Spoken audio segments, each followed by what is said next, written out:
Welcome back to Relationships at Work, your guide to building workplace connections and avoiding leadership blind spots. I'm your host, Russel Lolacher, a communications and leadership nerd, expert. Yeah, all in the same vein there. A couple of decades of experience under my belt in both those areas, and a whole heap of curiosity, just like you, on how we can make the workplace a better place. If you're a leader trying to understand and improve your impact on work culture and the employee experience, you're in the right place. Once again, a Thursday, which means it's time for a mini episode, a quick, valuable bit of information to shift your mindset for the week ahead. These are always inspired by our Raw Note newsletter, which also drops every Thursday. If you're curious about the newsletter to get a few months ahead as to the content that's inspiring these episodes, just go to russellolacher.com. You'll see that right at the top. You can sign up for a free newsletter. You get some really interesting tools around onboarding and stay/thrive interviews. Anyway, check it out. It's really interesting, actually, and it's a growing community, and I hope you'll be a part of it. This episode, however, is how to recognize our undervalued employees.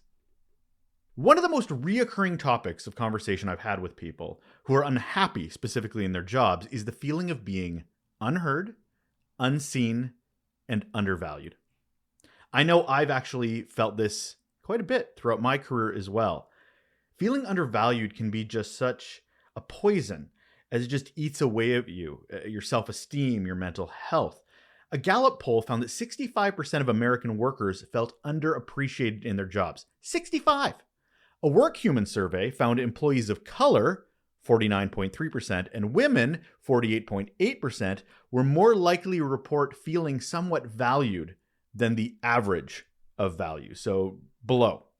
Comparably, found feeling unappreciated as well as being underpaid was the number one reason people say they would quit their jobs, followed next by a lack of career advancement.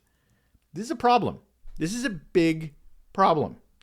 There will be a million reasons why we as leaders don't make this effort or even have it on our radar. A lot of it has to do with just being too busy or not paying attention enough to our teams or how they're feeling or these temperature checks or taking those temperature checks seriously. Hell, I created a whole list of 7 deadly sins of leadership that actually demonstrate and show the things that we do as leaders, consciously or unconsciously, that prevent us from connecting with our teams and providing that recognition. So I think we can both agree that we can absolutely do better, and we should do better. Even if we're really good at this, I think there's some awareness and fine-tuning that can always be prioritized. I've shared on the podcast and in our Raw Note newsletter some of the small gestures that we can make to have huge positive impacts on employees. Today, I want to highlight the warning signs we need to pay attention to that our teams are not feeling as valued as they should. How does that undervaluedness show up? Number 1, decreased engagement. Employees might start showing less enthusiasm for their work, participating less in meetings, or stopping to contribute ideas. When employees get quiet, we need to be paying attention. Number 2, reduced productivity. There may be a noticeable drop in the quality and quantity of their work as they no longer feel motivated, because feeling undervalued doesn't really help with motivation. Why should they do this extra bit of work or improve the quality of their work if they don't feel what they do matters? Number 3, increased absenteeism. An increase in sick days or absenteeism, avoiding the workplace altogether when they feel underappreciated, is pretty common.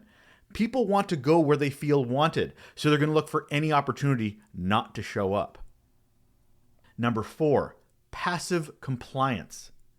Instead of taking initiative or going above and beyond, they might do the bare minimum required. They're really showing a lack of interest in exceeding any type of expectations. Here's where your quiet quitting sits. It's not that they're not doing the job, they're just not doing anything more than is absolutely required. And as leaders, we have a role to play in this. We are impacting this, and we need to pay attention. Number 5, expressing frustration or negativity. Employees might start expressing their dissatisfaction through things like negative comments, complaining about work or management, or showing frustration with their tasks. These can show up in meetings. These can show up online. They can show up in town halls. Feeling undervalued it continues to build up over time. As I mentioned at the top, it feels like a poison that just eats at you. So of course you need an outlet, or you're going to bottle that up all inside. It'll cause staff to lash out. Number 6, seeking external validation. If you start noticing your employees, your team, starting to look for recognition outside of work, such as starting hobbies or seeking appreciation from other social groups, a lot more than they're ever attempting to in the workplace, that's a big flag. Well, if they can't get it at work, why wouldn't they? Number 7, frequent job searching. How often are your teams in fancy clothes? Are they dressing up? Or have extended doctor appointments suddenly all the time? They may be updating their resumes. They may be increasing their job searching, attending job interviews. They're planning their escape. Number 8, decline in professional development. They might show less interest in professional development opportunities, things like training sessions or advancing their skills in any way, because they're feeling that their efforts won't be recognized. Why invest in myself and moving further when this organization and my leadership doesn't care about me? And last, one of the most telltale signs that your staff is feeling undervalued: visible stress or burnout. Signs of these things like irritability, fatigue, emotional exhaustion, they're going to become more apparent, especially when employees feel undervalued and underappreciated. When staff are burnt out, it's even worse when they feel like it doesn't matter, that they are doing everything in their power to deliver, to do what they're told, to cross that finish line, get to that goal. And if your bosses and your leaders are just moving on to the next thing without any recognition, without any care, without any consideration, what are they burning themselves out for? So as leaders, pay attention. Watch for changes in behavior. Have regular one-on-one conversations with your team members. Conduct those surveys, those exit interviews, and pay attention to the results.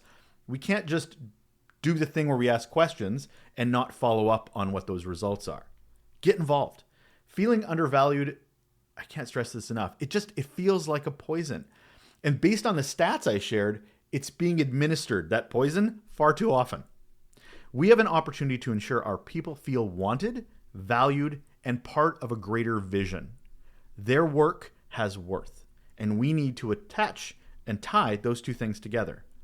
But if we're blind to their experience, we're part of the problem. That's it. Did that inspire you to maybe pay a little bit more attention, to think a little deeper about the experience your employees are having? Great. I know as a great leader yourself, you're learning, you're trying, and this is just one more area that we need to spend a lot of time on.